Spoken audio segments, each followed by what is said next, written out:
stay room. Ya, Pak Hendra bisa memberikan tanggapan. Ya, terima ya. kasih. Silakan, Pak. Suara saya bisa dengar, Pak ya?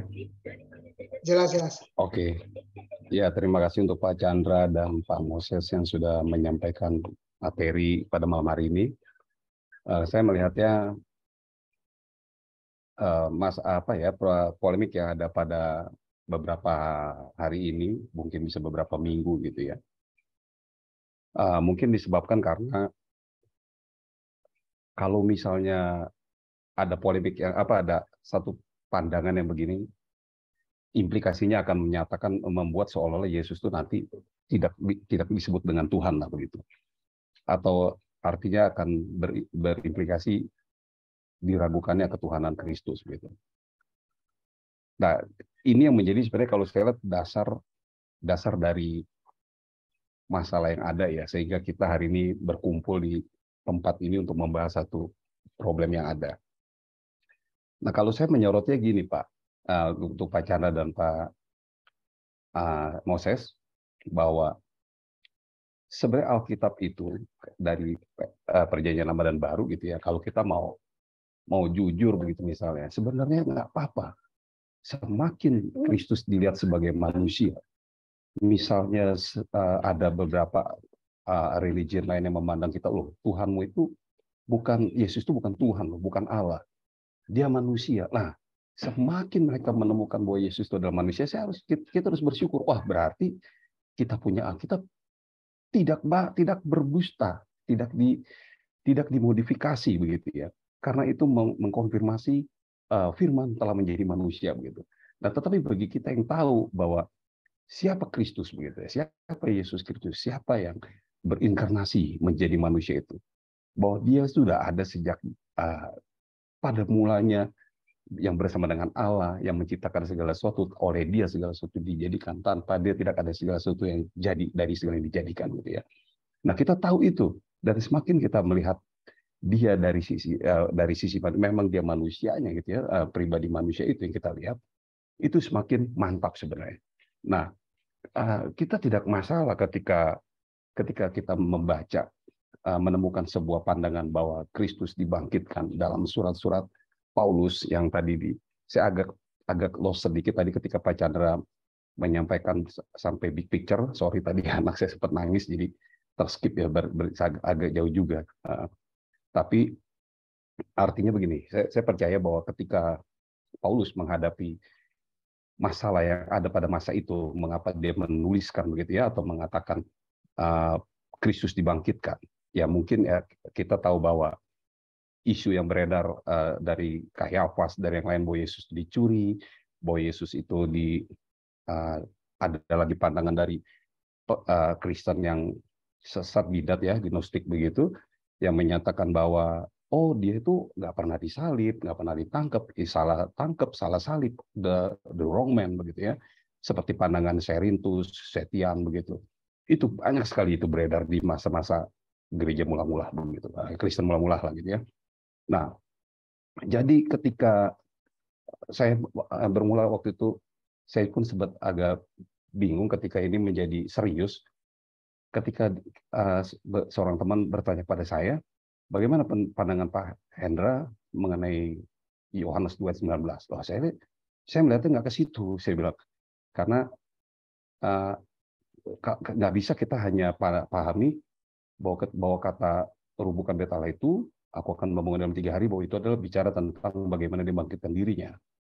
Saya nggak melihat itu gitu. Nah, tetapi mungkin yang dihadapi oleh Paulus pada masa itu bagi orang Yunani, bagi orang Yahudi, nggak ada masalah. Orang Yahudi percaya bahwa Mesias itu adalah Allah yang akan berinkarnasi misalnya. Buat orang Yunani, nggak ada problem ketika Allah atau Sang Ilahi menjelma menjadi manusia misalnya begitu ya. Itu tidak problem. Nah, seringkali mungkin hari ini kita terguncang ketika kita berhadapan dengan satu pandangan dari paham atau agama lain yang menyatakan bahwa Yesusmu bukan Tuhan. Dia tuh bisa begini, bisa dikuatkan, bisa ketakutan. Itu manusia banget loh. Nah, sebenarnya dengan itu sebenarnya itu kita nggak perlu masalah, nggak perlu marah. Malah mereka memberi kita tambah yakin bahwa di dalam berkenosisnya, dia memegang sesuatu yang ada di tangan dia begitu, tetapi dia nggak pernah mau menggunakan, nggak pernah mau nggak pernah mau menganggap dirinya tuh setara dengan itu. Jangankan menggunakan, menganggap aja nggak boleh begitu.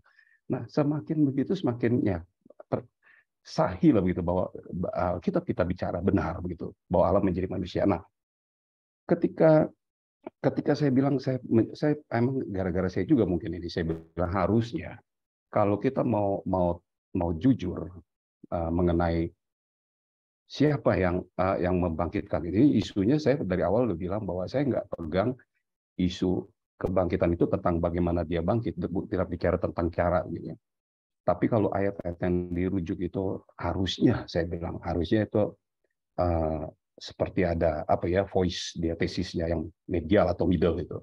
Nah akhirnya dicarilah sama teman-teman di wah ini seru sekali dari tesis ini sampai akhirnya kita ketemulah dengan Pak Chandra Gunawan gitu ya. Nah tapi yang saya selalu bilang sama teman saya ini bahwa dan teman-teman kita ini bahwa Yohanes 2:19 saya melihat kata naos itu saya konsisten dengan baik itu dalam tulisan-tulisan Yohanes dan Paulus yang saya sedikit baca lah begitu ya dari Herman Ridderbos, dari Paul Rainbow salah satu begitu ya bahwa sebenarnya saya lebih setuju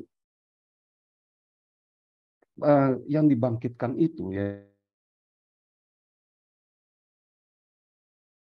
yang dijahit dari tubuhnya gitu. Nah memang ini terjemahan LAI terkecoh kita adalah dengan kata iyalah. Nah iyalah ini selalu kita beranggapnya adalah kata kerja kopula. Jadi seolah-olah yang dibangkitkan adalah, padahal itu bukan adalah, tapi iyalah. Iyalah itu kalau kita lihat dalam bahasa Indonesia yang baik dan benar, itu adalah partikel. Jadi yang ketika Yesus berbicara, aku akan membangkitkan, aku akan mendirikan ini, gitu, bait ini dalam 3 hari. Dia benar-benar lagi bicara itu. Tetapi narasi ditambahkan bahwa yang dimaksud oleh bait itu adalah bait yang berasal, yang bersumber dari tubuhnya. Nah, saya lihat ini apa ya? Saya berpegang dari situ, Pak. Nah, dari situ saya berpegang, tapi saya tetap begini. Kalau kita mau konsisten di dalam Yohanes 19 itu subjeknya jelas di situ adalah the Son of Man, anak manusia. Nah, anak manusia itu yang ditangkap, yang diserahkan, yang dibunuh, dan yang dibangkitkan, atau yang bangkit, atau yang dibangkit atau yang bangkit lah gitu ya. Nah, tapi saya isunya tidak melihat bukan bagaimana caranya atau mannernya. Saya tegaskan di situ bahwa saya melihat bahwa Yohanes sedang menyatakan bahwa Sang Firman yang olehnya segala sesuatu ada, yang oleh dan dia menjadikan dirinya berdaging. Nah, saya lebih suka pakai kata Robert Letham ketika dia mengatakan kayak hologosark kayak gini tuh. Jadi bukan Sang Firman yang menjadi daging, tetapi Sang Firman menjadikan dirinya berdaging. Itu keren, kayak gini tuh kan, dengan kata kerja middle di situ. Saya suka bahasanya Robert Letham. Terus, tapi dia ditangkap, dia lemah banget, diludahin. Yang harusnya tadi Pak Chandra dan Pak Moses bilang, harusnya semua lutut bertulut, semua lidah mengaku. Wah, ini lututnya menendang Kristus, lidahnya meludahi Kristus begitu ya. Tapi dia diam bagaikan anak domba begitu. Nah, setelah itu dia dinyatakan dia yang ditangkap, dibunuh, diserahkan gitu. Dia bangkit, menyatakan dia pemenang begitu. Dia menang, dalam karyanya yang menurut Rainbow dikatakan Allah menentukan batas waktu tertentu untuk dia berkarya begitu. The work of Christ begitu ya. Selama dalam inkarnasi ditentukan dia masanya, dia kapan harus disunat, sampai kapan dia akan dibaptis, sampai dia ditangkap, sampai semua itu sudah ditentukan. Ada di dalam apa ya? Di dalam kekekalan lah. Atau kalau kita lebih kenalnya dalam opera et intra begitu. Nah, terus yang kedua menarik tadi Pak Chandra mengatakan bahwa itu sebagai korban. Kita harus lihat dari sisi reparasi, restorasi atau apa tadi ya Pak? Restorasi kalau nggak salah ya. Pokoknya diperbarikin lah gitu. Nah, saya melihat dari ini menyoroti kata hilasmos. Nah, hilasmos itu memang kalau saya pernah ada bawakan tentang limited dan unlimited, Pak ya, saya pernah ingat tuh ada catatan saya, dia mempunyai 2 makna. Yang pertama propisiasi, yang kedua ekspiasi. Nah, propisiasi adalah itu seperti seseorang yang berkurban atau menjadikan dirinya korban, tujuannya dia mau meluluhkan hati Allah begitu, hati Allah. Terus menenangkan hati Allah sehingga suatu tindakan membawakan perdamaian dan Allah berkenan begitu. Yang kedua dari makna ekspiasi, itu tindakan yang mau perubahan atau reparasi. Nah, dalam hari ini mungkin skupnya adalah the restoration of cosmic begitu ya, kurang lebih begitu. Perbaikan secara kosmik begitu. Perbaikan ya, perbaikan secara kosmik. Nah, begini. Kalau saya merenungkan, kalau dia adalah sang anak manusia, the son of man, ketika teriak kepada bapaknya, Eli, Eli, lama sabachthani, apakah dia tahu bahwa dia yang akan membangkitkan dirinya? Teriakan itu maknanya apa? Nah, saya coba berpikir ini Pak Chandra dan Pak Moses ya. Ketika dia berteriak, Eli, Eli, lama sabachthani begitu. Allahku, Allahku, mengapa engkau meninggalkan aku? Walaupun kita tahu God never forsake Jesus, Tuhan nggak pernah meninggalkan Kristus, kita tahu itu. Tapi teriakan itu, ketika dia belum mengatakan tetelestai begitu, dia teriak, Tuhan, Allahku, Bapakku, mengapa engkau meninggalkan aku? Lalu kalau kita tahu dia akan membangkitkan dirinya, akan kita maknai apa opera ini begitu? Nah, yang kedua, kalau kita paralelkan dengan hilasmos, ketika sampai mana batas kepuasan Allah dalam hal ini kalau dalam tulisan Paulus dan Yohanes, Paulus, saya mungkin lebih setuju God the Father gitu ya, Allah Bapa. Bagaimana Bapa itu dipuaskan dengan persembahan darah Kristus?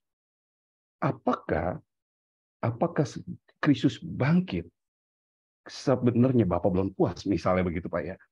Atau yes, kamu memuaskan hati saya. Kamu telah melintasi segala langit membawa darahmu, dan aku menerimanya. Dan untuk batas waktu tertentu, kamu dibangkitkan. Nah, kamu bangkit begitu. Ketika ada kamu bangkit begitu. Nah, maka di situ ada kata kerja middle.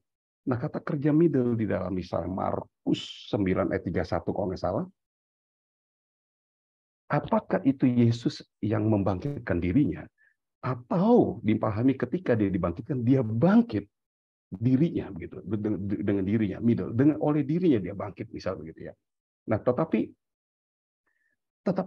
kalau kita pikirkan Pak, dengan misalnya teriakannya Eli Eli belabak sabachthani, kalau saya bisa melihat begini, karena cinta Allah kepada dunia ini, dia berikan anaknya, dia utus anaknya, dia berikan anaknya, dia korbankan anaknya.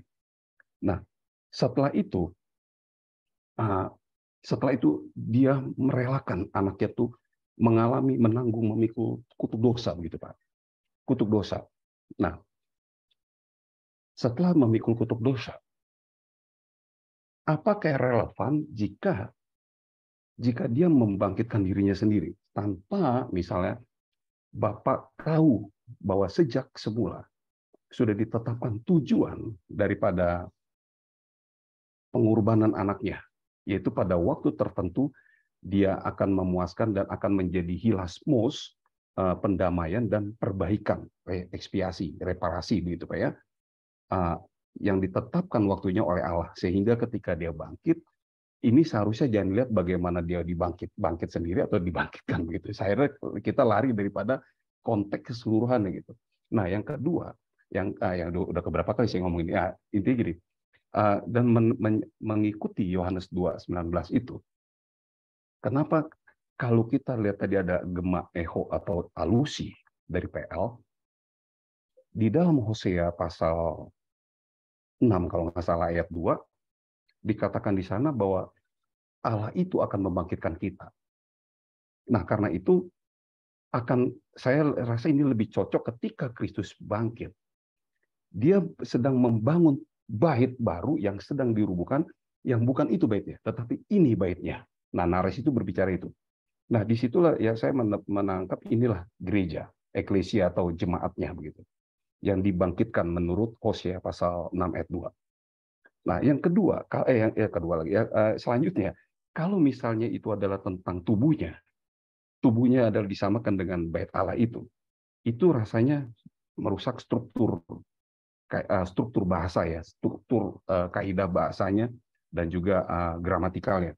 Maka saya bilang kalau kayak begitu tambal sulam lah begitu Pak. Nah, juga seterusnya kalau narasi itu seperti sebuah penghindaran dari jemaat pada tahun 80-an misalnya begitu ya, di mana Yohanes menuliskan surat begitu, Injil gitu. Loh kok Yesus itu kan ketika dia berbicara kepada orang Yahudi, itu terus dibawa itu, digadang-gadang sampai dia di atas kayu salib. Ini dia nih, katanya mau rubuhin bait Allah. Katanya dia mau bangkitin lagi. Terus jadi bulian itu. Yesus jadi bulian, dan bahkan ketika ditangkap ini loh dia, orang yang mau merubuhkan bait Allah. Tapi dia bilang mau bangunnya dalam 3 hari. Itu terus dibawa terus. Bicara tentang real, tentang the temple begitu. Nah, tetapi tiba-tiba keluar narasi, oh enggak, yang dimaksud tubuh bait itu adalah tubuhnya. Waduh, ini kita jadi narasi ini sedang membela sesuatu yang Yesus sepertinya tidak sanggup lakukan dalam 3 hari. Ini akan menabrak Yohanes 1 ayat 3, di mana dia menjadi segala sesuatu. Bahkan dia sanggup dalam hitungan cuma sekejap mata bait Allah itu bisa dia buat 1000, bukan juta-jutaan bait Allah dia bisa buat. Nah, kalau narasi ini disandingkan dengan moker-moker yang ada, yang menghina, mengejek, menuduhkan kepada Kristus yang mau merubuhkan bait Allah itu, maka Yohanes 2:19 ketika dipakai metode eksegesi atau penafsiran yang seperti itu akan menunjukkan bahwa Yesus nggak berkuasa, sehingga perlu dibela oleh narasi 21. Yohanes 2 ayat 21. Oh bukan, yang dimaksud itu bukan itu, tapi adalah tubuhnya. Bahkan jadi lucu kalau kayak begini. Masa dia nggak sanggup kayak begitu? Nah, tetapi kalau yang dimaksud bait dari bait tubuhnya, ketika dia bangkit, disinilah aku akan mendirikan jemaatku. Aku akan begini, aku menyerahkan nyawaku untuk jemaatku, untuk dombaku. Tapi aku juga sanggup mengambil kembali segala macam. Nah, saya melihat jadi isu kebangkitan harusnya jangan diributin soal ini sebenarnya Pak. Saya suka dengan salah satu scholar atau satu profesor di Indonesia. Ketika saya ikut dalam kelasnya di sebuah sekolah teologi, dia melihat bagaimana the resurrection of Christ yang terjadi pada hari ke-8, yaitu hari Ahad, hari Minggu ya, begitu ya, hari Sabat. Hari Ahad, hari Ehad itu hari apa ya, dalam hari pertama Minggu itu ya. Di mana itu adalah seperti sebuah pita Mobius begitu, lambang kekekalan begitu, di mana dia merengkuh kosmik inilah, kurang lebih begitu yang saya tangkap. Nah, isu-isu ini itu jauh lebih menarik dibanding membangkitkan. Nggak ngefek gitu buat saya gitu kan. Yang penting Kristus bangkit, menang, dan isunya untuk apa untuk itu. Nah, kita lihat tadi yang disampaikan oleh Pak Chandra itu saya sangat setuju dan baik sekali ya, bagaimana terjadinya restorasi atau reparasi kosmik, terjadinya apa tadi dalam five view, tadi saya sempat terputus karena ada gangguan sedikit. Jadi lihatlah isu-isu kebangkitan jauh lebih besar daripada itu. Misalnya apa misalnya dampak kebangkitan Kristus terhadap penginjilan begitu Pak, atau terhadap gereja dan lain-lain. Kita berperang hanya pasif aktif. Menurut saya nanti kalau kita bicaranya nanti di perikoresis, di duinatur, apa bisa misalnya dalam duinatur kata kerja medial dikenakan, karena salah satu ada yang aktif melakukan, walaupun dalam satu pribadi dalam 2 natur. Ketika ada satu natur yang melakukan, untuk natur yang satunya walaupun di dalam pribadi itu bisa kena medial, tapi anehnya ketika dalam penyalipan satu natur disalibkan, satu pribadi disalibkan, kenapa 2 natur nggak tersalibkan? Ini kan sesuatu yang debat kusir menurut saya. Sampai ini aja yang saya sampaikan Pak Arianto, bahwa ya semoga diskusi kita ke depan mengenai kebangkitan dan kenaikan Kristus jauh lebih berkembang dan lebih kreatif dan konstruktif gitu Pak. Terima kasih Pak, Tuhan berkati. Baik, terima kasih Pak Hendra yang sudah memberikan tanggapannya. Sebelum rekan-rekan yang ada di dalam ruangan Zoom ini akan mengajukan pertanyaan bisa ditujukan kepada kedua narasumber atau mungkin kepada para penanggap daripada apa yang mereka sampaikan. Nanti saya akan memberikan kesempatan kepada para kepada saudara-saudara yang akan bertanya. Tapi tadi Pak Hendra sudah menyampaikan tentang topik lebih menyoroti tentang kebangkitan Yesus. Nah, kita lihat bahwa fakta di dalam media sosial kan akhir-akhir ini kan ada polemik tentang isu kebangkitan Kristus, bukan hanya cuma sekedar kebangkitan Kristus, tapi orang dalam polemik apakah dia aktif membangkitkan dirinya atau atau dibangkitkan. Tadi Pak Stanley sudah menyampaikan, dan memang itu isu-isu yang sangat-sangat kompleks sekali, karena memang kedua dua pandangan ini menyuguhkan argumentasi, bahkan ada ayat-ayat referensi yang mereka pakai, yang mereka rujuk untuk memperkuat tesis mereka. Nah, dan saya secara pribadi, mungkinkah ini menjadi ketakutan ketika orang menganggap bahwa kalau Kristus dibangkitkan, berarti benarlah kata Kristus bangkit, berarti benarlah pandangan daripada orang-orang Unitarian. Karena Unitarian tidak percaya bahwa Yesus adalah Allah, maka sudah pasti kalau dibangkitkan berarti seolah-olah dia bukan Allah. Kalau dia Allah, maka pasti dia akan bangkit sendiri. Nah, ini mungkin menjadi ketakutan atau mungkin jadi kekhawatiran daripada orang-orang yang mungkin memiliki pandangan yang demikian bahwa Kristus harus aktif membangkitkan dirinya sendiri.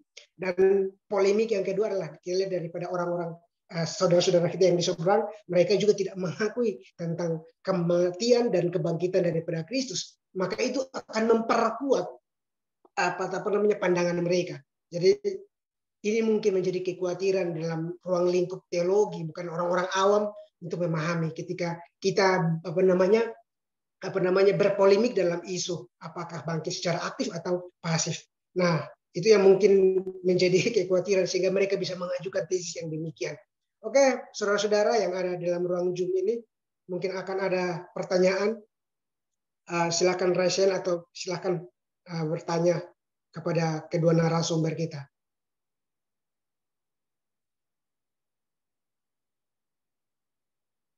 Ya, ini masih ada Pak Albert di sini. Ada Pak Heno Suroso dan yang lainnya. Ya, ada yang mau bertanya, silakan mengajukan pertanyaan kepada dua narasumber atau mungkin pertanyaan kepada para penanggap juga. Oke, saya persilahkan kepada saudara-saudara yang ingin bertanya.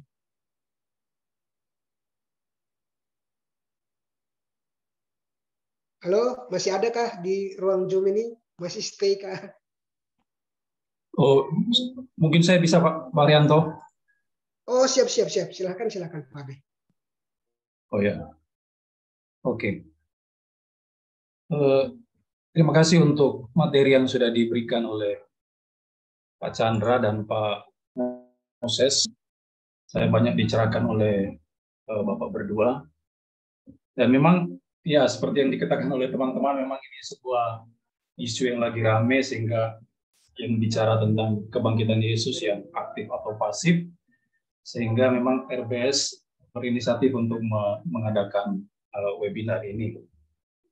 Mungkin kalau yang disampaikan oleh Pak Chandra tadi di bagian awal tentang kita harus memiliki komunikasi yang benar, lalu kita harus memahami dulu lawan bicara kita dan sebagainya, tadi sudah dijelaskan panjang lebar oleh Pak Chandra. Dan saya kira itu sesuatu hal yang penting sekali supaya kita tidak jatuh kepada sebuah sesat pikir, yaitu strawman terhadap mereka. Sehingga ketika kita memberikan misalnya semacam masukan ataupun tanggapan, kita tidak salah menanggapi apa yang menjadi ide mereka. Sebetulnya itu bukan menjadi gagasan mereka lalu kita serang begitu rupa sehingga kita bisa jatuh dalam strawman. Itu penting sekali yang ditegaskan oleh Pak Chandra di bagian awal. Nah, mungkin kalau saya mau melihat ketiga peristiwa penting di dalam Kristus ini, yaitu kematian, kebangkitan, dan kenaikan Kristus, kelihatannya saya ingin menyoroti dari aspek yang mungkin agak berbeda dengan para penanggap, dua penanggap teman saya tadi, Pak Stanley atau Pak Yan. Ini juga adalah guru-guru saya, teman saya yang sudah biasa berdiskusi kita bersama-sama. Saya melihat ketiga poin ini, kematian, kebangkitan, kenaikan Yesus, mungkin itu justru menegaskan bahwa Yesus itu ilahi. Yesus itu adalah Allah melalui ketiga hal tersebut. Nah, memang ada serangan dari pihak polemikus Muslim misalnya yang mengatakan bahwa oh tidak, justru 3 poin itu menunjukkan Yesus itu hanya manusia karena dia pasif di dalam ketiga hal tersebut. Dia mati, bahwa nyawa itu di tangan Tuhan, ya Tuhan yang mematikan dia, lalu dia dibangkitkan, lalu kemudian dia dinaikkan oleh Allah ke surga bukan atas kuasa dia sendiri. Walaupun Muslim tidak percaya Yesus itu disalibkan dan sudah pasti juga tidak mati dan bangkit, tapi ada apologet Kristen, atau misalnya saya tidak mau menggunakan misalnya kitab suci mereka ketika dalam kita berdiskusi. Oke, kalau mau diskusi mari kita pakai Alkitab saja, jangan pakai Alkitab kitab suci kamu ya, kita pakai Alkitab. Nah, dengan demikian mereka meninjau di Alkitab katanya, dan di dalam ketiga hal tersebut kematian, kebangkitan dan kenaikan Yesus itu pasif. Yesus sama sekali tidak punya andil di sana. Nah, mungkin saya melihat dari sisi yang berbeda. Justru dalam ketiga hal itu menegaskan keilahian daripada Kristus. Misalnya kalau kita melihat dari aspek kematian, itu misalnya kita melihat dalam Matius pasal 28, di sana dikatakan anak manusia itu datang bukan untuk dilayani, tapi untuk melayani dan memberikan nyawanya menjadi tebusan bagi banyak orang. Nah, memberikan nyawa menjadi tebusan, itu kalau saya lihat di kata Yunani itu merupakan kata kerja bentuk aktif. Jadi dia memberikan nyawanya. Apalagi kalau kita koneksikan dengan misalnya Yohanes pasal 10, 17, 18, itu merupakan kuasa yang dimiliki oleh Yesus sendiri ketika dia menyerahkan nyawanya. Jadi itu adalah tindakan aktif daripada Yesus. Nah, dari situ saya menilai bahwa karena Yesus itu berkuasa menyerahkan nyawanya secara aktif, dijelaskan oleh teks tersebut, maka membuktikan bahwa Yesus adalah Allah. Yesus adalah Allah. Karena hidup dan mati seseorang itu kan di tangan Tuhan. Tidak ada manusia yang memiliki kuasa untuk hal itu. Tapi itu ada di tangan Tuhan. Nah, karena Yesus berkuasa menyerahkan lalu mengambil nyawanya, membuktikan dia Allah. Jadi kematian Kristus ini merupakan juga sebuah tindakan aktif daripada Yesus sendiri, dan itu membuktikan dia adalah Allah. Yang kedua, kalau kita melihat kebangkitan, saya kira juga sama. Karena ya polemik yang muncul beberapa minggu ini ya kelihatannya mengkontraskan antara apakah Yesus bangkit atau dibangkitkan. Nah, saya tidak ada dalam posisi salah satunya di antara keduanya, tidak. Tapi saya menerima keduanya. Mungkin saudara ada yang belum paham dengan posisi saya. Saya tidak menerima salah satu, tapi saya menerima keduanya. Seperti juga bukan diikuti, tapi saya mengikuti para teolog-teolog yang sudah berbicara tentang ini, Berkhof, Calvin, Bavinck dan sebagainya, termasuk Vos dan Gavin juga mempercayai kedua hal tersebut. Jadi saya ada di posisi itu, dan saya menilai kebangkitan Kristus itu pun justru membuktikan dia itu ilahi. Misalnya kalau kita melihat dalam 2 Timotius 1 ayat 10, dikatakan Yesus Kristus itu mematahkan kuasa maut. Ya kan, di sana dia mematahkan kuasa maut. Nah, mungkin kita bisa pikirkan dulu ya. Kalau dikatakan Yesus itu mematahkan kuasa maut, lagi-lagi ini kata kerja aktif yang kalau saya lihat di Yunaninya, kalau dikatakan Yesus mematahkan kuasa maut, atau istilah Pak Chandra tadi, Pak Chandra mengatakan bahwa kematian Kristus itu mematikan dosa, atau apa namanya tadi itu, Kristus mematikan kerajaan maut atau dosa, itu istilah dari Pak Chandra tadi. Nah, istilah itu kita mesti pahami seperti apa. Kalau Yesus hanya sekedar manusia saja, saya kira kita tidak bisa mengatakan bahwa Yesus itu mengalahkan maut atau Yesus mematahkan maut. Yesus mematikan kerajaan maut. Seperti yang dikatakan Pak Chandra tadi. Tidak bisa kalau dia hanya seorang manusia saja. Dia mesti adalah Allah, maka kalimat tersebut bisa menjadi benar. Kalau dia hanya sekedar manusia atau hanya sekedar dibangkitkan secara pasif, itu menjadi tidak relevan lagi kata tersebut atau kalimat itu. Yesus mematahkan maut. mengalahkan maut. Seperti itu. Jadi saya melihat kebangkitan Kristus ini justru membuktikan dia itu ilahi. Dia itu adalah Allah, dan ini lagi-lagi merupakan kata kerja bentuk aktif yang dilakukan oleh Yesus. Apalagi kalau kita melihat dalam Yohanes 5:24, di sana ternyata Yesus berkuasa untuk memindahkan orang-orang dari dalam maut ke dalam hidup. Nah, dia memiliki kuasa itu. Nah, lalu siapa itu kalau bukan dia Allah? Tidak ada seorang manusia pun yang bisa melakukan itu, memindahkan seseorang ketika dia percaya kepada Yesus, lalu dia pindahkan dari maut itu kepada kehidupan yang kekal. Itu hanya bisa dilakukan oleh Allah. Dan ketika di Alkitab mencatat atau menarasikan bahwa Yesus itu mengalahkan maut atau mematahkan kuasa maut, mematikan kerajaan maut itu sebetulnya sedang ingin membuktikan aspek keilahian daripada Kristus. Aspek keilahian daripada Kristus. Nah, memang ada sebuah bantahan, misalnya orang menggunakan 1 Korintus 15 ayat 57, di mana orang percaya juga dikatakan menang atas maut, atas dosa. Oke, itu betul, orang percaya menang atas maut, tapi bukan berarti orang percaya itu memiliki kuasanya sendiri untuk mengalahkan maut. Tidak seperti itu. Memang orang percaya dikatakan mengalahkan maut menurut teks itu, tapi kenapa mereka bisa mengalahkan maut? Karena Yesus yang sudah kalahkan maut itu. Kalau kita melihat ayat 56 daripada 1 Korintus pasal 15. Jadi bahwa Yesus mengalahkan maut itu sekali lagi membuktikan bahwa dia itu adalah Allah. Kemudian, saya singkat saja ya, kemudian di peristiwa kenaikan Kristus. Kenaikan Kristus ke sorga juga menurut saya itu membuktikan Yesus itu ilahi. Sorry, di belakang saya ini orang lagi karaokean ini ya. Ini agak ribut mungkin ini. Membuktikan Yesus adalah Allah. Nah, saya kemudian mencari teks-teks di mana Yesus itu dikatakan naik ke sorga. Lalu saya mendapati misalnya dalam satu teks, dalam Kisah 1 ayat 10. Kisah 1 ayat 10 dikatakan Yesus naik, dia naik di sana.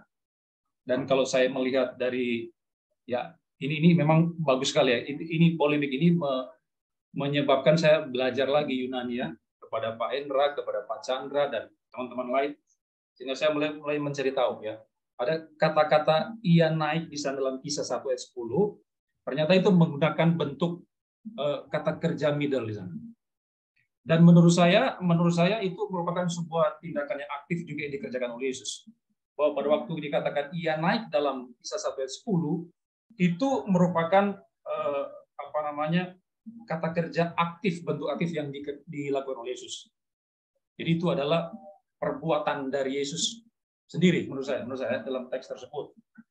Nah, lalu di mana keilahian Yesus di dalam peristiwa kenaikan ini? Mungkin saya mengaitkan kepada pengutusan daripada Roh Kudus. Karena Yesus kan bicara tentang Roh Kudus, misalnya dalam Kisah 1 ayat 5 dan 8 ada baptisan Roh Kudus di sana. Yesus bicara dan dia berjanji nanti suatu saat nanti Roh Kudus itu akan datang ketika dia naik, ya kan? Ketika dia naik, dan itu tergenapi pada hari Pentakosta, di mana memang Roh Kudus dicurahkan di sana ketika Yesus sudah naik ke surga. Jadi waktu Yesus naik, Roh Kudus dicurahkan. Nah, yang menarik di sini adalah mengapa Roh Kudus bisa turun. Kenapa Roh Kudus bisa turun? Dan kalau saya melihat dalam Yohanes pasal 16 ayat 7, ternyata di situ dicatat bahwa Roh Kudus itu bisa turun karena dia diutus oleh Yesus. Teksnya mengatakan jikalau aku pergi, menurut saya konteks bicara kenaikan Yesus. Jadi waktu dia mengatakan jikalau aku pergi, maksudnya dia naik ke surga, aku akan mengutus dia kepadamu. Maksudnya penghibur itu, Roh kebenaran atau Roh Kudus itu. Nah, sekarang coba kita pikirkan, manusia mana yang bisa mengutus pribadi Allah Roh Kudus itu? Kalau sekedar Yesus hanya sekedar manusia biasa, itu tidak mungkin. Ini dalam konteks dengan politik Muslim ya. Saya tidak menyinggung teman-teman yang bahwa saya mengatakan berarti teman-teman mereduksi keilahian Yesus, tidak seperti itu. Saya dalam konteks politik Muslim. Nah, kalau hanya seorang manusia biasa itu tidak memungkinkan. Dia harus adalah Allah. Maka ketika Yesus dikatakan mengutus Roh Kudus, termasuk Bapa juga mengutus Roh Kudus, ketika dia naik ke surga, maka itu membuktikan bahwa Yesus adalah Allah. Nah, tadi sudah disinggung oleh Pak Cak Gun tadi, Pak Chandra Gunawan, tentang kenaikan Yesus, peninggian Yesus itu. Pak Chandra menggunakan teks dalam Filipi pasal 2 ayat 9-11 yang menegaskan kemesiasan Yesus sebagai raja dan sebagainya, termasuk juga menegaskan penyembahan kepada Yesus, di mana lutut akan bertelut suatu saat nanti di akhir zaman tersebut, sehingga semua makhluk nanti akan bertelut, ya, bertekuk lutut menyembah Yesus. Dan lagi-lagi ini menurut saya adalah juga bukti bahwa ketika Yesus naik ke surga, itu membuktikan dia adalah Allah itu sendiri. Nah, dengan demikian, saya melihat ketiga peristiwa ini, di mana kematian, kebangkitan, dan kenaikan Yesus ke surga, bisa dikatakan itu sebagai karya daripada Yesus sendiri. Ya kan? Saya kira termasuk juga Allah Tritunggal, namun dalam hal ini saya menekankan aspek pribadi kedua daripada Allah Tritunggal, merupakan karya daripada Yesus sendiri dan adalah proklamasi sebetulnya. Proklamasi tentang keilahian Yesus. Bahwa Yesus adalah Allah yang sejati. Nah, memang ada teks-teks yang begitu banyak kita jumpai di dalam Alkitab, seperti yang dikatakan oleh Pak Chandra tadi. Pak Chandra mengatakan bahwa ada sekitar 95% Perjanjian Baru, kalau tidak salah dengar itu, yang mencatat bentuk aktif atau pasif di mana Allah yang membangkitkan Yesus. Allah yang membangkitkan Yesus. Itu benar dan saya tidak menolak hal tersebut. Saya kira para teolog-teolog hebat seperti Bavinck, Berkop dan sebagainya juga tidak menolak tersebut. Mereka percaya Allah juga membangkitkan Yesus. Tetapi kita mesti melihat Alkitab secara komprehensif. Bahwa ketika Pak Chandra mengatakan demikian, tidak berarti Pak Chandra menolak kebangkitan aktif daripada Yesus. Saya kira Pak Chandra tidak menolak tersebut. Karena saya kira ada juga teks yang menunjukkan Yesus bangkit sendiri. Memang ini diperdebatkan, dan tadi Pak Yan Suendra sudah menyinggung dari Yohanes pasal 2 ayat 19 sampai 22. Dan memang saya agak berbeda pembacaan dengan Pak Yan di sini. Berbeda pembacaan karena ya saya memang bukan seorang biblika dan tidak begitu paham gramatika Yunani, dan saya menyerah kalau kita bicara tentang itu nanti bisa dibicarakan oleh Pak Chandra Gunawan dan Pak Moses yang paham sekali itu. Tapi saya hanya melihat konteks saja, Pak. Ketika kita memahami sebuah teks kan kita tidak boleh melepas konteks. Kalau di ayat yang ke-19 dikatakan ada rombak bait Allah ini 3 hari kemudian aku akan membangunnya kembali. Nah, yang dia maksud ternyata adalah tubuhnya sendiri di ayat 21. Nah, memang ada sebuah eksegesi yang diberikan oleh Pak Yan tentang kata ialah itu ya, kata ialah itu. Nah, saya kurang paham di sana, nanti mungkin Pak Moses atau Pak Chandra yang akan menanggapi. Tapi menurut saya melihat dari berbagai versi terjemahan aja mungkin ya. Kalau saya melihat dari berbagai versi Inggris, termasuk Indonesia sendiri, dari berbagai versi Indonesia, bahasa Indonesia sehari-hari, BIMK, dan sebagainya itu, mereka mengerucut pada sebuah hal bahwa memang Yesus membangkitkan dirinya sendiri. Bahwa itu adalah menyatakan tubuhnya sendiri. Bahkan kalau saya melihat di interlinear, sebuah interlinear, kebetulan di depan saya ada interlinear daripada Dr. Hasan Sutanto. Dr. Hasan Sutanto kemudian menuliskan secara harfiah kata-kata dalam Yohanes pasal 2 ayat 21. Dan itu namun berbicara tentang bait Allah, yaitu tubuh. Jadi Pak Hasan Sutanto memberikan bait Allah itu yaitu tubuh. Ini pembacaan secara harfiah di interlinear daripada Dr. Sutanto. Nah, saya hanya bisa menjelaskan dalam konteks itu karena saya memang tidak menguasai gramatika Yunani. Kemudian di ayat yang ke-22, saya kira diperkuat juga di ayat 22 di sana, ketika Yesus mengatakan rombak bait Allah. Nah, ada kata-kata 3 hari. Kan di situ ada kata-kata 3 hari. Di ayat 19 kan. Rombak bait Allah ini dan dalam 3 hari aku memberikannya. Dan kata 3 hari ini merupakan suatu kata yang atau frasa yang penting menurut saya yang menunjukkan kebangkitan Kristus itu sendiri. Karena ada 3 hari. Karena memang faktanya 3 hari kemudian Yesus bangkit. Itu yang kedua. Kemudian itu diperkuat lagi dengan ayat yang ke-22, karena di sana dikatakan, kemudian sesudah ia bangkit, maksudnya Yesus bangkit dari antara orang mati 3 hari kemudian itu ya, barulah teringat oleh murid-muridnya bahwa itu telah dikatakannya, dan mereka pun percaya akan kitab suci. Jadi itu kemudian diperkuat dengan ayat 22, di mana para murid menegaskan kembali kebangkitan Yesus setelah 3 hari tadi itu. Nah, jadi dari pembacaan yang kontekstual seperti ini, saya kira saya bisa menyimpulkan bahwa teks ini mencatat kebangkitan Yesus secara aktif, bahwa dia membangkitkan dirinya sendiri. Terlepas dari aspek gramatika yang dibicarakan oleh Pak Yan Suendra, yang memang saya tidak paham, terus terang, saya tidak paham itu. Nah, tapi pembacaan saya seperti itu.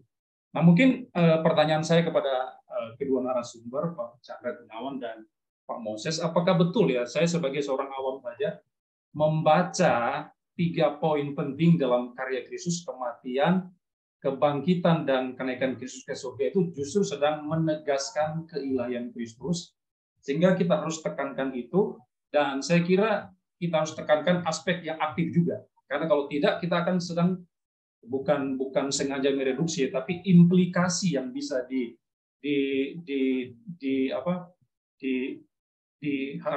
implikasinya bahwa kita ya dalam tanda kutip ya sedang mereduksi kredit. Walaupun teman-teman tidak bermaksud demikian, tidak, saya percaya itu tidak. Nah, itu apakah pembacaan saya seperti itu betul, dan bagaimana tanggapan Bapak berdua tentang teks dalam Yohanes pasal 2? Demikian Pak, terima kasih Pak Rianto.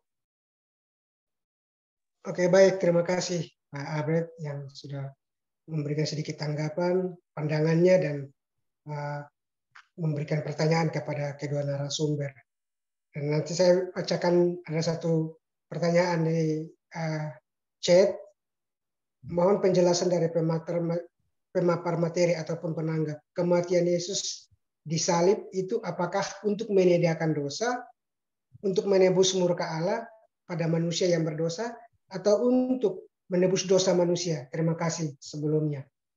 Jadi tadi pertanyaan daripada Pak Abe tentang bagaimana pandangan daripada narasumber, pembacaan, pemaknaan, pemahaman dari Pak Abe tentang 3 topik, itu kematian, kebangkitan, dan kenaikan Kristus yang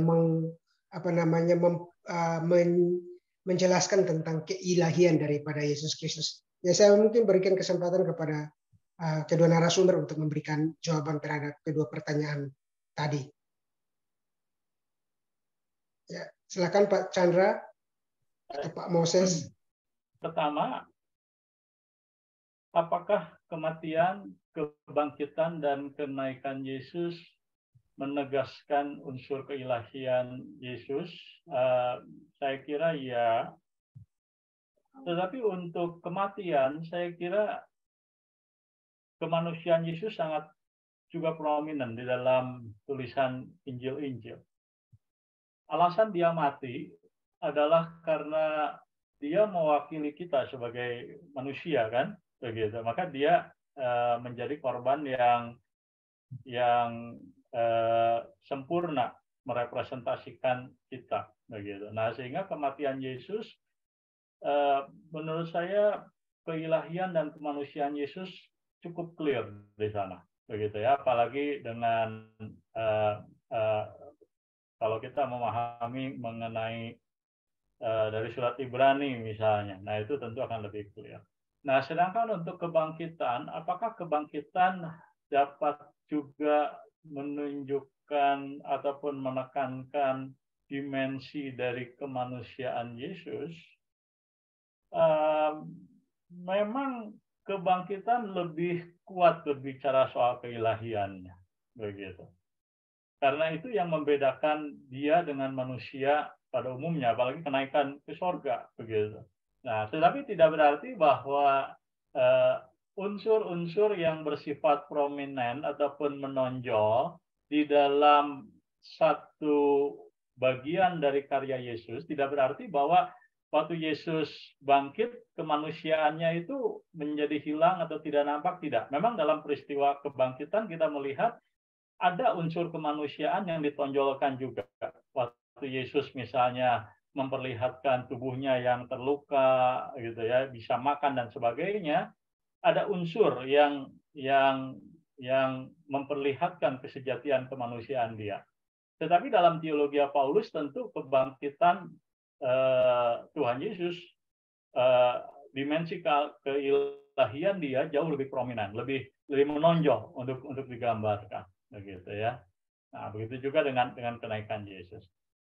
Nah, jadi itu respon saya yang pertama. Jadi walaupun benar bahwa dalam 3 peristiwa karya Yesus itu keilahian Yesus sangat ditekankan, tetapi tidak berarti bahwa kemanusiaan dia menjadi hilang atau tidak tampak. Menurut saya ada elemen di mana kitab suci tetap memperlihatkan kemanusiaan Yesus pasca kebangkitan itu. Yang kedua terkait dengan apakah pendapat saya tentang aktif dan pasif, middle voice dan sebagainya. Memang di dalam kalimat-kalimat yang digunakan di dalam bahasa Yunani ketika Alkitab menggambarkan kebangkitan Yesus, tadi saya mengatakan bahwa yang paling banyak mayoritas adalah Allah membangkitkan Yesus, Yesus dibangkitkan. Nah, bentuk pasif, bentuk aktif secara eksplisit bahwa Yesus bangkit, nah itu memang menggunakan bentuk middle voice, begitu ya. Nah, middle voice tadi saya katakan itu jumlah kemunculannya itu sangat sedikit. Nah, tetapi sangat sedikit ini kita menyebutnya sebagai linguistic variation. Nah, jadi tentu ada makna gramatika di balik penggunaan middle voice. Nah, di dalam buku-buku Yunani gramatika, begitu, gramatika Yunani baik tingkat advance ataupun intermediate, saya rasa mereka punya kesamaan dalam menekankan bahwa perbedaan daripada bentuk middle dengan bentuk aktif adalah bahwa bentuk aktif menekankan tindakan, itu bentuk aktif. Bentuk middle menekankan sosok, subjek, begitu ya, yang melakukan. Nah, di situ ada sedikit perbedaan kenapa seorang penulis menggunakan middle ataupun menggunakan aktif. Nah, lalu memang di dalam bahasa Yunani istilah pasif bisa diartikan aktif, itu disebut sebagai pasif deponen. Tetapi istilah middle tidak pernah bisa diartikan pasif, begitu. Nah, middle dan pasif deponen bisa berarti aktif.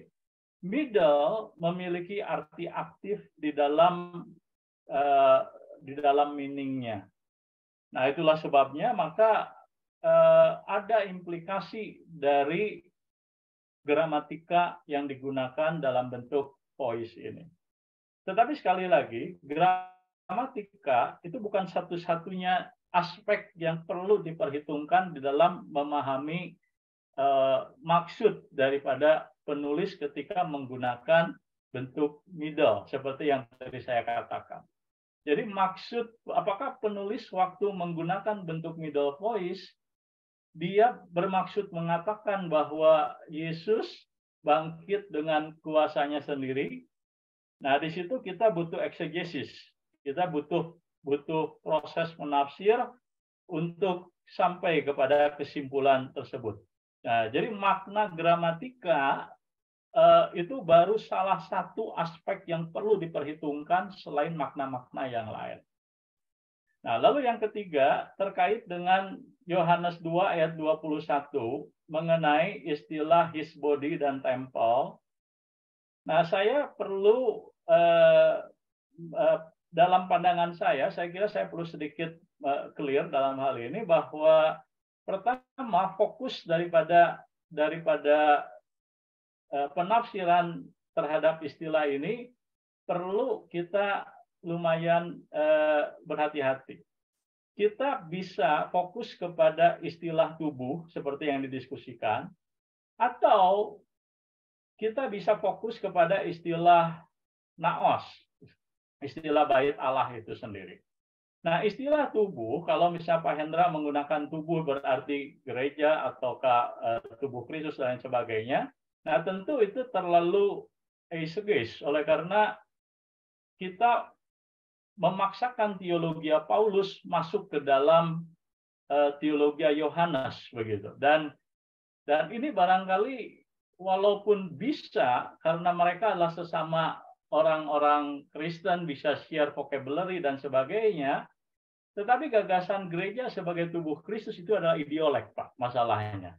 Ideolek artinya gagasan itu memang kental di dalam teologi Paulus, tapi jarang digunakan di dalam teologi Yohanes, sehingga menggunakan teologi Paulus menjadi kepada teologi Yohanes, saya khawatir kita akan terjebak dalam eisegesis, memaksakan ide Paulus kepada ide Yohanes, walaupun sebagai sesama rasul bisa saja itu terjadi. Kita bisa berargumentasi begitu. Nah, itulah sebabnya saya menawarkan interpretasi yang lain, yaitu fokus pada istilah naos, istilah bait Allah. Karena di dalam studi biblika, penelitian-penelitian menunjukkan ada perspektif, ada yang disebut sebagai biblical framework, di mana dari Genesis sampai dengan Revelation ada pemahaman bahwa naos itu, bait Allah itu, rumah Allah itu adalah dunia ini, begitu. Jadi dunia ini, waktu Allah mau tinggal dalam dunia ini, Allah menciptakan dunia ini dianggap seperti bait Allah. Nah, waktu Yesus berkata bahwa dia rombak bait Allah ini, nah itu menunjuk kepada bahwa dia berbicara hal yang sama, bahwa kediaman Allah itu bukan lagi pada kediaman yang bersifat bisa dilihat, yang bersifat materi. Tapi Allah akan dalam 3 hari, dalam kebangkitan Yesus, setelah Yesus mati dan kebangkitannya, maka kerajaan Allah itu akan mulai terbentuk, kerajaan Allah itu Allah akan hadir sepenuhnya dalam kosmos, dalam dunia ini, dunia yang menjadi milik Tuhan, dunia yang ditebus oleh Tuhan. Nah, jadi saya suggest pandangan Pak Albert dengan pandangan Pak Hendra itu bisa join together dalam pengertian bahwa yang dibicarakan dengan tubuh di situ itu menunjuk kepada kebangkitan Yesus dan juga hadirnya kerajaan Allah yang mengubahkan dunia ini, begitu. Nah, itulah yang dimaksudkan dengan terminologi di dalam bahasa Yunani sebagai somatos autou. Memang dalam terjemahan bahasa Inggris tidak konsisten, betul. Ada sedikit makna yang bisa ganda di situ, tapi kalau mau merujuk bait Allah bukan kepada sekedar kepada gereja, tapi kepada dunia yang sudah ditebus oleh Tuhan, nah itu menurut saya akan lebih klop dengan biblical framework yang secara general dipahami oleh tulisan-tulisan PB. Nah, konsep bahwa sekali lagi bait Allah itu adalah dunia yang sudah ditebus itu sudah dibicarakan dalam beberapa disertasi. Mungkin itu masukan dari saya. Saya tidak bisa memberikan jawaban yang terlalu hitam putih, oleh karena saya butuh untuk mengesegesis sampai tuntas kalau memang harus sampai jawaban final, sehingga saya tidak bisa memberikan jawaban konklusif. Tapi beberapa gagasan yang ada dalam pemikiran saya itu yang saya sampaikan. Ya, itu saja. Terima kasih. Saya serahkan ke moderator. Oke, baik. Terima kasih untuk jawaban daripada Pak Chandra Gunawan terhadap pertanyaan daripada Pak Albert. Nah, tadi ada pertanyaan lagi Pak di kolom chat yang ini kepada kedua narasumber tentunya, bahwa apakah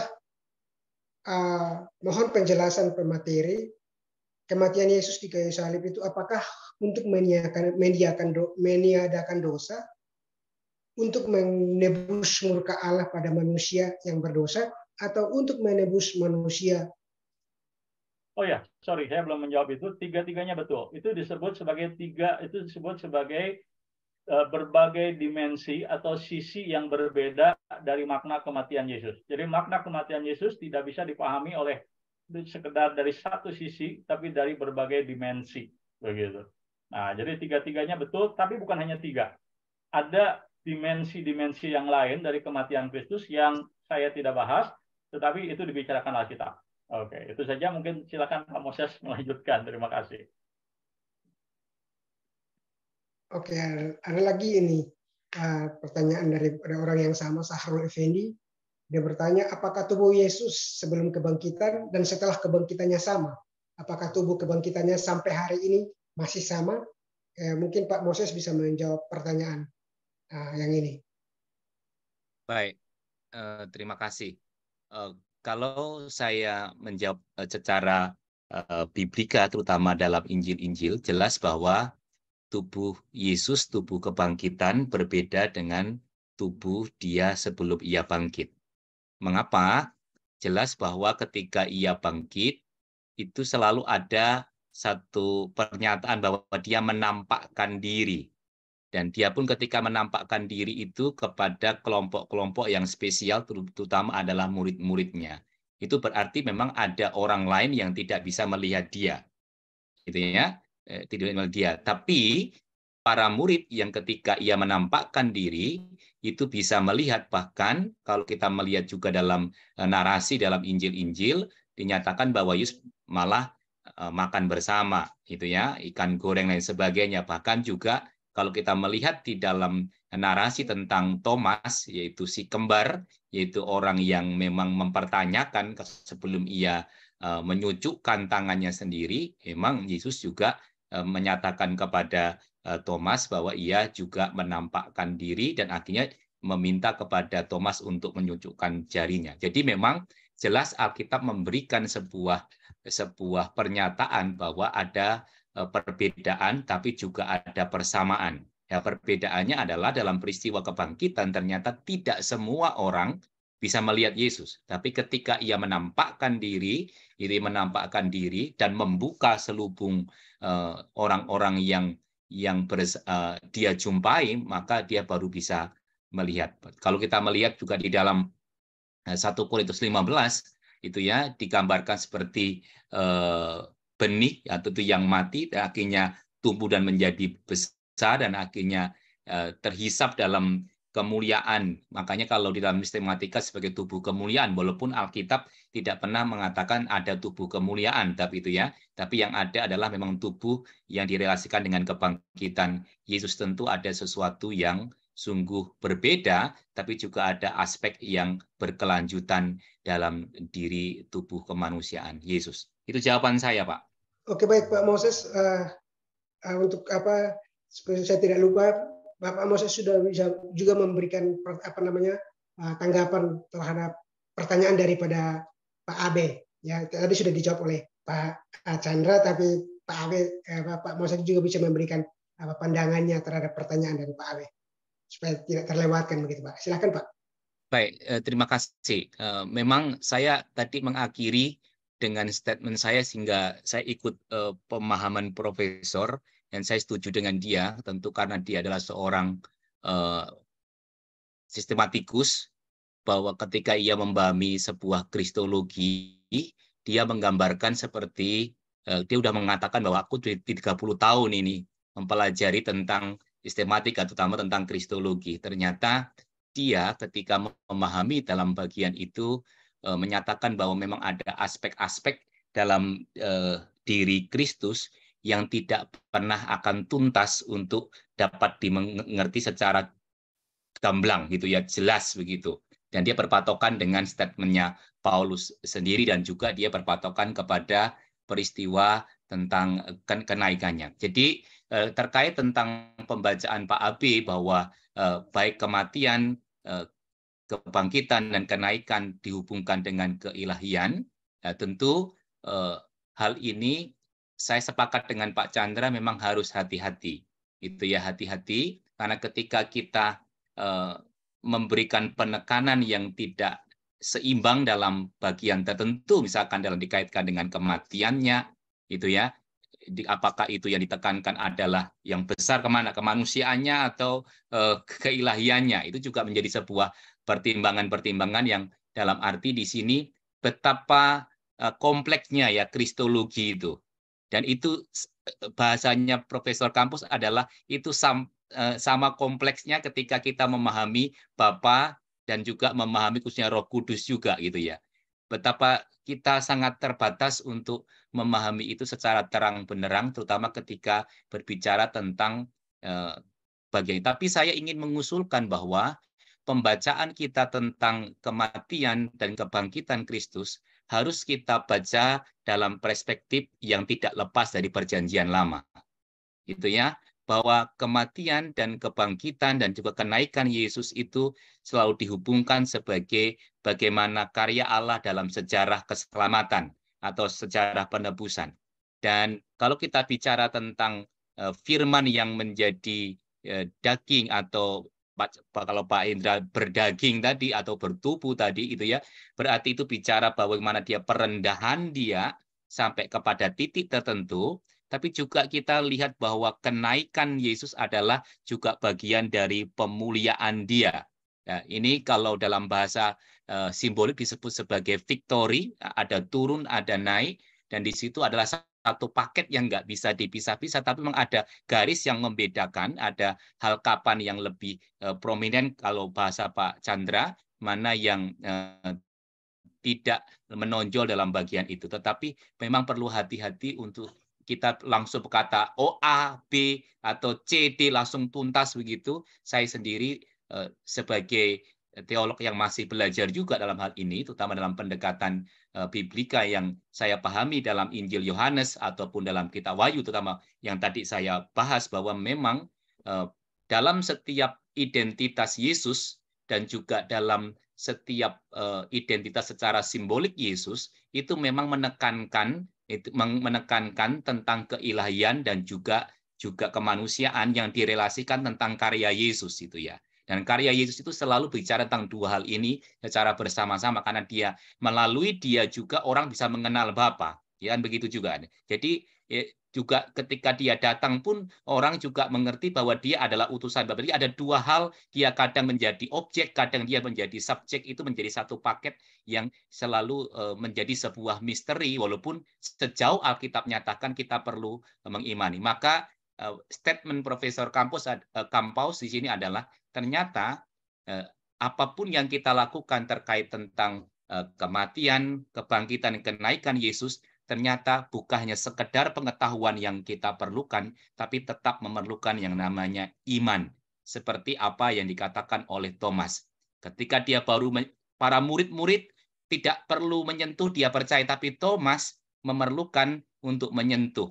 Jadi pengetahuan dia harus dibuktikan. Berarti ada dua paket di sini, maka berbahagialah orang yang tidak melihat namun percaya. Tetap bagian iman menjadi bagian penting dalam bagian ini. Lalu bagian yang kedua mengenai Yohanes pasal yang kedua, saya juga sepakat bahwa dalam pembacaan Injil Yohanes tentu itu direlasikan dengan kebangkitan Yesus, yaitu dikaitkan dengan tubuhnya, walaupun tadi Pak Chan juga bilang bahwa konteks lebih jauh, misalkan itu ya, jauh tentang tubuh, bisa bicara tentang gereja dan lain sebagainya, tapi memang saya percaya ketika saya bukan hanya percaya, tapi tetap bagian percaya juga, tapi ketika saya memahami itu dalam konteks dekatnya, terutama dalam Injil Yohanes, memang bicara tentang sebuah pembentukan komunitas baru, tapi itu dikerjakan oleh Yesus itu ya, dibuktikan dalam membuat sebuah komunitas baru. Kalau pembacaan dalam Kitab Wahyu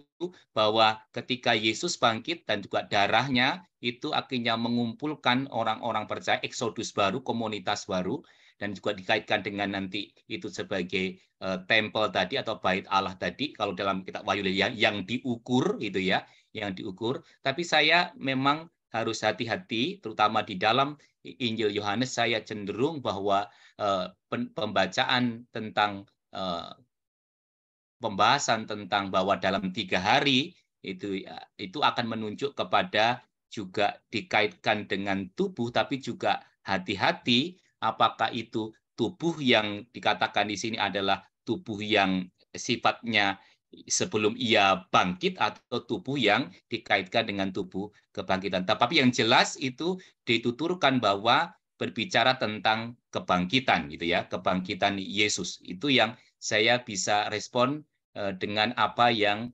dinyatakan oleh Pak Abe maupun oleh Pak Hendra. Saya sepakat dengan Pak Chandra bahwa itu sebenarnya bisa saling melengkapi, gitu ya, melengkapi. Tapi pembacaan di dalam Injil Yohanes tentu beberapa komentar yang saya baca memang itu akan menunjuk kepada kebangkitan Yesus, gitu ya, kebangkitan Yesus. Itu yang dapat saya bisa respon, mungkin tidak memuaskan rekan-rekan, tapi itulah yang mampu saya berikan untuk meresponi pertanyaan rekan-rekan. Terima kasih.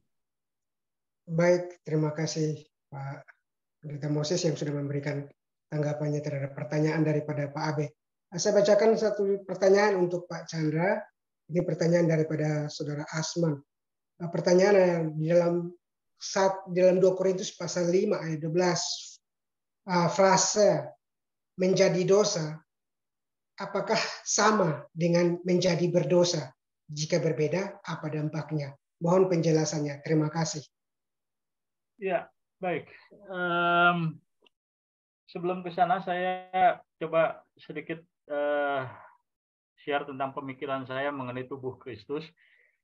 Jadi di dalam sistem teologi kita harus, saya kira kita bisa melihatnya begini. Jadi waktu Yesus berinkarnasi, secara natur dia sudah berubah, begitu. Nah, jadi di dalam inkarnasi maka Allah menjadi manusia. Nah, disitulah sebenarnya proses pertama kali langit dipersatukan dengan bumi itu di sana, begitu ya, antara yang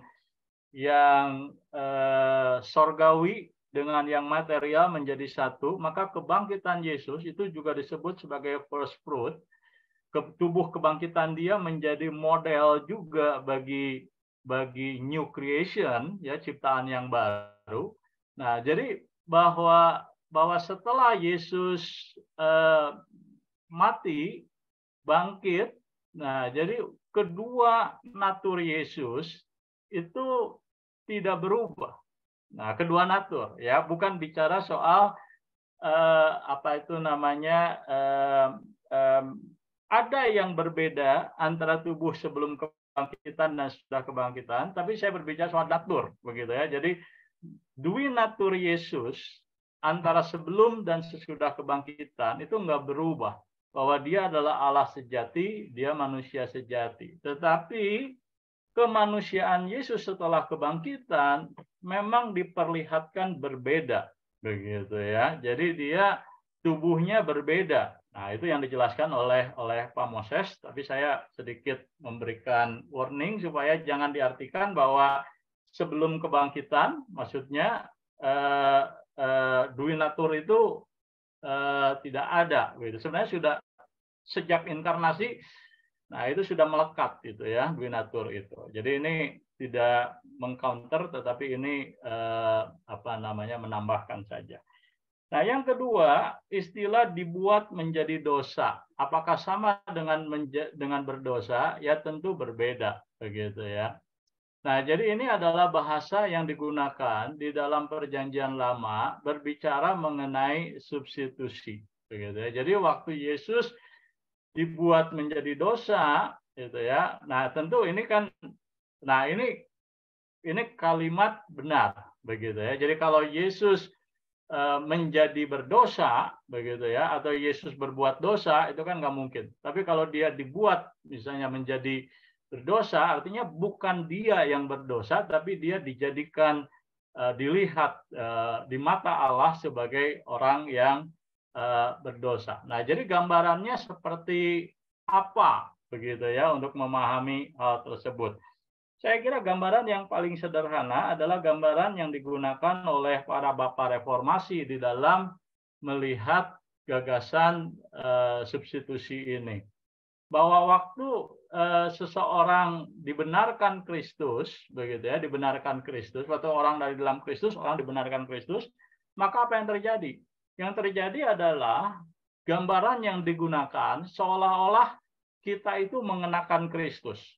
Nah, sehingga waktu kita mengenakan Kristus, maka waktu Allah melihat kita, yang Allah lihat adalah pribadi Kristus yang benar.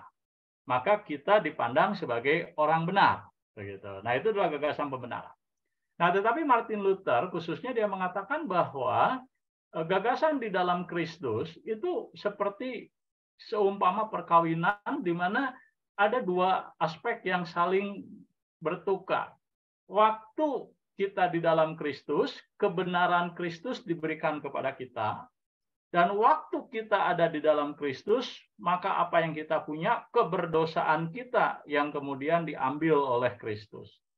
Nah, sehingga waktu Yesus mati sebagai atoning sacrifice, waktu Allah melihat Yesus, yang Allah lihat adalah diri kita yang berdosa.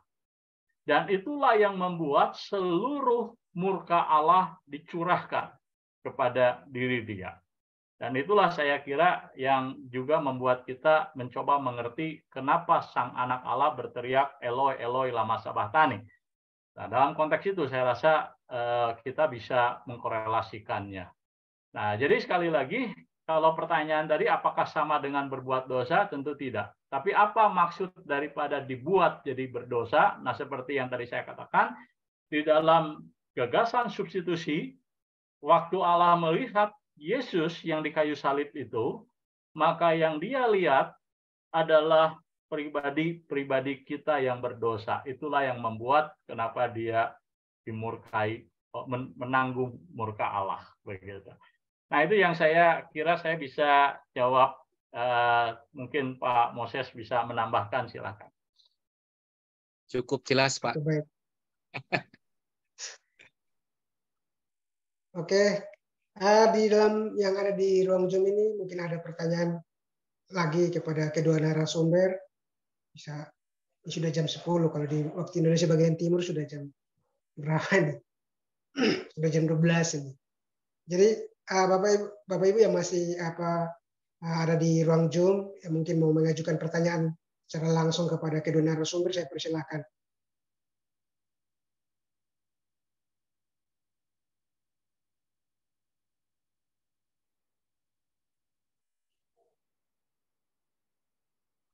Oh ya, silakan kalau Pak Hendra, ya silakan. Oh iya, mungkin tadi agak ini ya, apa saya tadi ada salah jelaskan atau apa mengenai Yohanes 2:19. Kalau misalnya tadi Pak Chandra mengambil bahwa naos itu adalah seperti gambaran dunia inilah begitu ya. Bagaimana kita bisa mengambil sebuah kesimpulan dalam eksegese bahwa narasi Yohanes 2:21 itu sedang berbicara tentang itu. Nah, itu penting juga tuh. Saya perlu tahu, dapat informasi itu, bahwa supaya kita tahu bahwa Yohanes narasi dalam 21 itu sedang berbicara tentang naos tentang itu gitu ya, tentang dunia itu. Karena saya kenapa saya mengambil pandangan Paulus mengenai bait, karena dia sedang berbicara tentang bait itu yang diasumsikan sebagai tubuhnya gitu kan. Tapi menurut teks itu kan tubuh, bait dari tubuh itu. Nah, saya ada baca buku tentang The Resurrection, karya dari Stephen Davis, Daniel Kendall, Gerald Collins itu ya. Saya pernah menemukan baca gini. Memang bait yang dimaksud yang dibangkitkan pada hari ketiga itu adalah bait yang berasal dari tubuhnya begitu, dari kebangkitan itu. Nah, yang tadi mungkin Pak Moses bilang ada new komunitas begitu ya, new komunitas begitu. Ada komunitas baru lah gitu. Nah, dalam The Resurrection bukunya Stephen Davis itu dia berkata gini. Memang seperti teolog-teolognya agak kesulitan mau menyatakan bahwa kata naos di dalam Yohanes 2:21 ini dia sedang berbicara apa sebenarnya begitu kan. Nah, kalau kita istilahnya kita pinjam atau kita mencari sumber terdekat, yaitu adalah Rasul Paulus. Rasul Paulus itu dalam buku itu dikatakan kita pinjam pendekatan itu pandangan dari dari saksi terdekat lah begitu ya.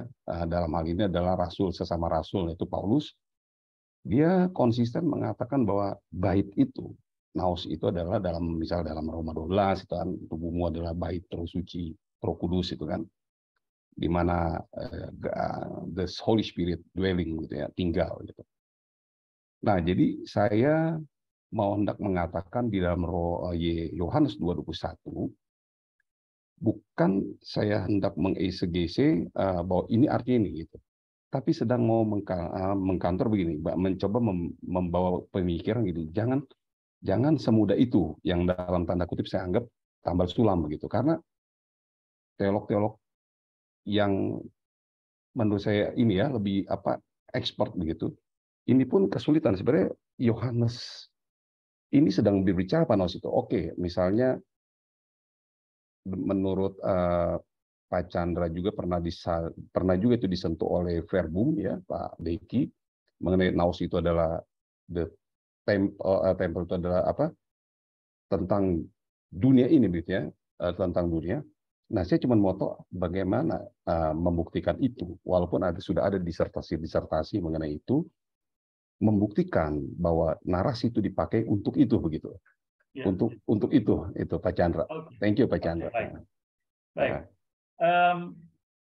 Saya tadi mengatakan bahwa memang bisa saja teologi Paulus dan teologi Yohanes share, gitu ya. Misalnya kalau Pak Hendra argue dengan evidence gagasan in Christ, begitu ya, itu sama-sama kental dalam teologi Paulus dengan teologi Yohanes, begitu. Nah, tapi memang seperti yang tadi saya katakan, saya tidak yakin bahwa dalam konsep tubuh Paulus dan Yohanes share di situ pemikiran. Nah, lalu kenapa tadi saya suggest merujuk kepada gagasan naos sebagai dunia yang telah ditebus, yang terbentuk dalam kebangkitan Kristus. Nah, alasannya begini, Pak. Jadi mulai dari Yohanes pasal pertama, begitu ya. Nah, ini karena salah satu subjek studi saya adalah Johannine literatur. Jadi Yohanes itu dia sangat interest dengan yang namanya teologi dari kitab Genesis. Jadi kalau membaca Injil Yohanes, surat 1 Yohanes, kental sekali dengan teologi penciptaan. Buktinya apa? Yohanes 1 ayat 1 itu paralel dengan Kejadian 1. Gitu ya. Nah, jadi mulai dari Yohanes pasal 1 kita melihat bahwa Yohanes starting point-nya adalah bahwa segala sesuatu dijadikan oleh Dia, segala sesuatu milik Dia, begitu. Nah, itu bahasa-bahasa itu adalah bahasa-bahasa Genesis teologi, begitu. Dan kalau kita membaca misalnya bagaimana pemikiran-pemikiran mengenai penciptaan di dalam Jewish framework atau Jewish thought. Nah, kita kemudian melihat bahwa ternyata kenapa misalnya dalam kitab Kejadian pada hari yang ke-7 Allah beristirahat. Tujuannya karena Dia ingin tinggal bersama-sama dengan manusia di dunia. Nah, jadi dunia ini adalah desain awal dari semula, dari penciptaan itu. Allah itu tidak membuat rumah dari kayu, begitu. Nah, tetapi rumah Allah itu adalah dunia ini, begitu. Itu teologi creation theology, begitu, yang bisa diidentifikasi dalam PL ataupun oleh Jewish thought. Nah, itulah sebabnya tadi saya katakan para sarjana, para ahli itu melihat ada gagasan mengenai bait Allah, bahwa bait Allah itu yang dibentuk kemudian itu sebenarnya merupakan representasi saja dari bait Allah sejati yang sudah didesain dari awal penciptaan, yaitu dunia ini. Nah, jadi kalau kita melihat gagasan Yohanes pasal 2 dikaitkan dengan pemikiran yang Yohanes sudah ada tuangkan dari Yohanes pasal pertama mengenai teologia Genesis ini, nah saya melihat bahwa ini jauh lebih dekat di dalam menjelaskan istilah naos ini ketimbang kita mengambil gagasan dari teologi Paulus. Nah, reason kedua, kalau kita maju sedikit lagi ke dalam Yohanes pasal 4, nah Yohanes pasal 4 dia berbicara mengenai Yesus dan perempuan Samaria. Nah, perempuan Samaria, nah Yesus berbicara mengenai penyembahan. Kita tahu itu. Betul. Bahwa orang Yahudi menyembah di Yerusalem, orang Gerizim. Samaria menyembah di Gunung Gerizim, tetapi akan datang waktunya di mana manusia menyembah itu bukan lagi berdasarkan tempat. Nah, saya kira itu berkorelasi secara langsung dengan gagasan naos tadi, bahwa rumah Allah yang sejati, jadi rumah Allah yang kelihatan akan dihancurkan. Gitu ya, karena Allah tidak desain sejarah keselamatan itu, Allah nggak tinggal di rumah, tapi seluruh dunia ini adalah rumah Dia, begitu. Betul. Nah, itulah yang membuat tadi saya share dengan Pak Hendra pemikiran saya, begitu. Jadi, tapi sekali lagi saya mengatakan kalau Bapak misalnya argue, misalnya bahwa Paulus dengan Yohanes itu share pemikiran, bisa, karena gagasan in Christ itu menunjukkan mereka, yaitu juga menunjukkan para rasul itu nggak bertengkar satu sama lain. Betul. Cuma saya memandang gagasan bait Allah Paulus itu ideolek, itu khas pemikiran dia. Yang oleh Yohanes saya nggak yakin itu dipinjam, begitu.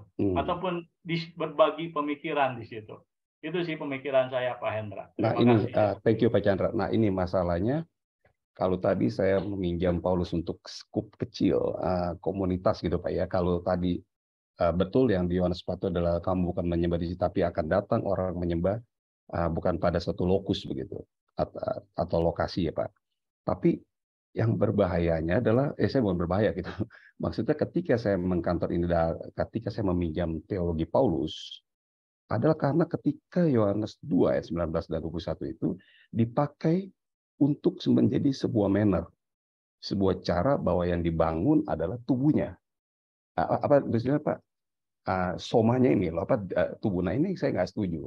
Karena kalau tubuh itu bisa menyangkut naos itu.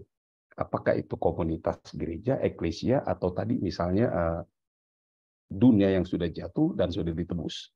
Nah hanya saya dan Pak Gun perbedaan di sini aja, tapi kita setuju bahwa ayat ini tidak sedang menunjuk bagaimana dia membangkitkan tubuhnya, menjadi suatu cara digunakan sebagai dalil untuk mengatakan itulah cara dia membangkitkan dirinya. Ini yang saya maksud Pak. Tapi kalau misalnya tadi saya meminjam, ketika saya tulis di Facebook begitu ya, kita gampangnya kita pinjam aja. Karena saya pernah baca si Davis begitu, benar juga nih sesama rasul yang dekat yang menulis mirip-mirip ini kayaknya Paulus begitu. Nah dia concernnya kepada eklesia.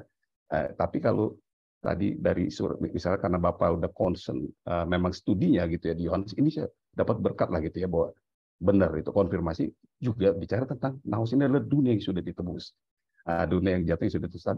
Dan artinya kita setuju bahwa ini tidak bisa dipakai untuk orang menyatakan kalau kita tidak setuju dengan cara mereka menggunakan argue ini untuk menyatakan Yesus membangkitkan dirinya sebagai manner, maka kita disebut tolol. Itu kasar sekali Pak. Jadi saya meminta, waduh, ini terlalu kasar dan memaksakan itu Pak. Makanya saya terpaksa meminjam dari teologi Paulus gitu maksudnya Pak. Karena saya tidak temukan di Petrus, di Yakobus saya nggak temukan. Tapi saya melihat itu Pak. Nah, karena beberapa teolog yang Bapak mungkin sudah lihat itu ya, baik yang ahli biblika, gramatika, menyatakan itu Pak, itu cara dia, subjeknya sebagai pelaku mendirikan dirinya, membangkitkan. Waduh, padahal di situ nggak ada kata kopula gitu kan.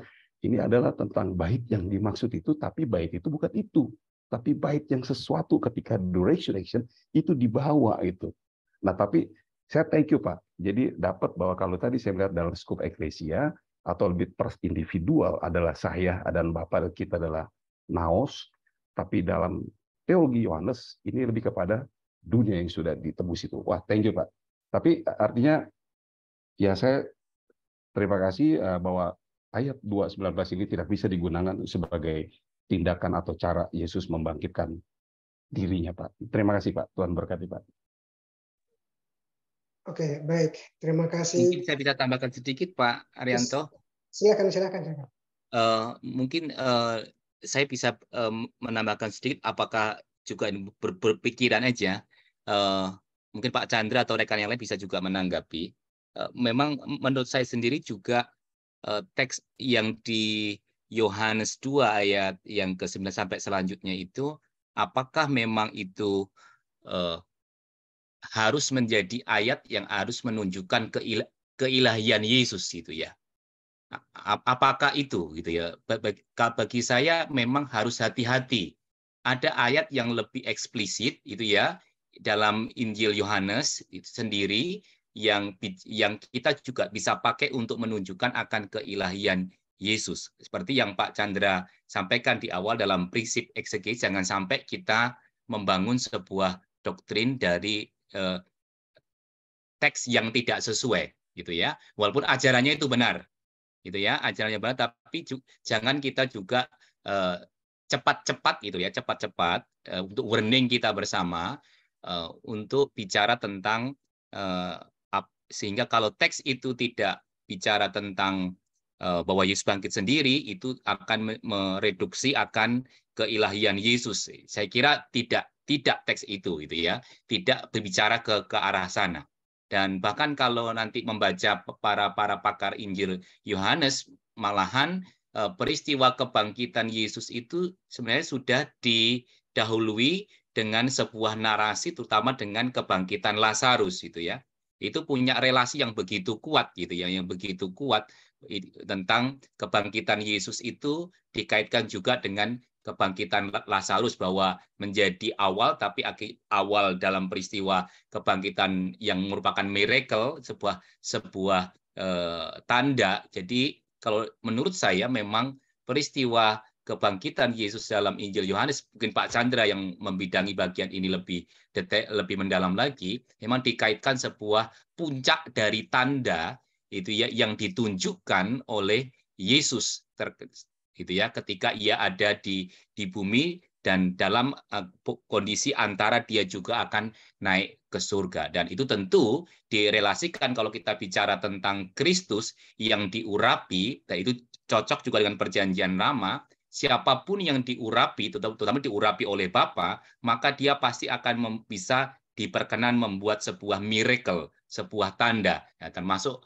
salah satunya adalah ya tanda-tanda tentang yang terjadi di dalam Injil Yohanes. Itu tambahan saya, dan warning buat kita bersama bahwa mari kita hati-hati itu ya untuk memilih bagian-bagian teks yang mungkin ajaran kita benar, tapi apakah teks itu memang cocok untuk sebagai referensi untuk mendukung ajaran kita. Misalkan contoh tentang keilahian dan lain sebagainya. Terima kasih. Oke, baik. Terima kasih Pak Moses yang sudah menambahkan daripada apa yang sudah disampaikan oleh Pak Chandra Gunawan dan Pak Hendra.